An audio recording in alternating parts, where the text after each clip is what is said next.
Club Gajendragad ಮತ್ತು HDFC bank Gadag ಇವರ ಸಂಯುಕ್ತ ಆಶ್ರಯದಲ್ಲಿ ಇಂದು ಗದಗ್ ನಗರದ ಎಚ್ಡಿಎಫ್ಸಿ ಬ್ಯಾಂಕ್ನಲ್ಲಿ ರಕ್ತದಾನ ಶಿಬಿರ ಶುಕ್ರವಾರ ಯಶಸ್ವಿಯಾಗಿ ನಡೆಸಲಾಯಿತು.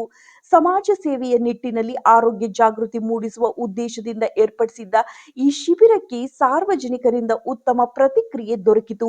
ಕಾರ್ಯಕ್ರಮದಲ್ಲಿ ಭಾಗವಹಿಸಿದ ಹಿರಿಯ ವಕೀಲ ಉದ್ಯಮಿ ಆರ್.ಎಂ. ರಾಯಬಾಗಿ ಮಾತನಾಡಿ, ರಕ್ತದಾನದ ಮಹತ್ವವನ್ನು ವಿವರಿಸಿ, ಒಬ್ಬ ದಾನಿಯ ರಕ್ತದಿಂದ 3 ಜೀವಗಳನ್ನು ಉಳಿಸಲು ಸಾಧ್ಯ.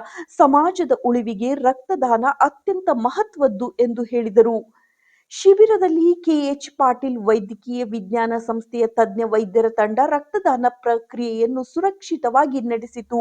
ರೋಟರಿ ಕ್ಲಬ್ ಅಧ್ಯಕ್ಷ ಗಿರೀಶ್ ವರ್ಣೇಕರ್ ಹಾಗೂ ಎಚ್ಡಿಎಫ್ಸಿ ಬ್ಯಾಂಕ್ ಪ್ರತಿನಿಧಿಗಳು ಮಾತನಾಡಿ, ಸಾಮಾಜಿಕ ಜವಾಬ್ದಾರಿಯ ಭಾಗವಾಗಿ ಇಂತಹ ಸೇವಾ ಕಾರ್ಯಗಳನ್ನು ಮುಂದುವರಿಸುತ್ತೇನೆ ಎಂದು ತಿಳಿಸಿದರು. ಶಿಬಿರದಲ್ಲಿ 10 ರಕ್ತದಾನಿಗಳು ಭಾಗವಹಿಸಿ ಮಾನವೀಯ ಸೇವೆಗೆ ಮುಂದಾದರು. ಕಾರ್ಯಕ್ರಮದ ಕೊನೆಯಲ್ಲಿ ರಕ್ತದಾನಿಗಳಿಗೆ ಅಭಿನಂದನಾ ಪ್ರಮಾಣ ಪತ್ರಗಳನ್ನು ವಿತರಿಸಲಾಯಿತು. ಸಂಘಟಕರು ಎಲ್ಲರ ಸಹಕಾರಕ್ಕಾಗಿ ಕೃತಜ್ಞತೆ ಸಲ್ಲಿಸಿದರು. ಇದೇ ಸಂದರ್ಭದಲ್ಲಿ ರೋಟರಿ ಕಾರ್ಯದರ್ಶಿ ವಿಶಾಲ್ ಕಡ್ಡಿ, ಮಹಾಂತೇಶ್ ಅಂಗಡಿ ಸೇರಿದಂತೆ ಇತರರು ಇದ್ದರು.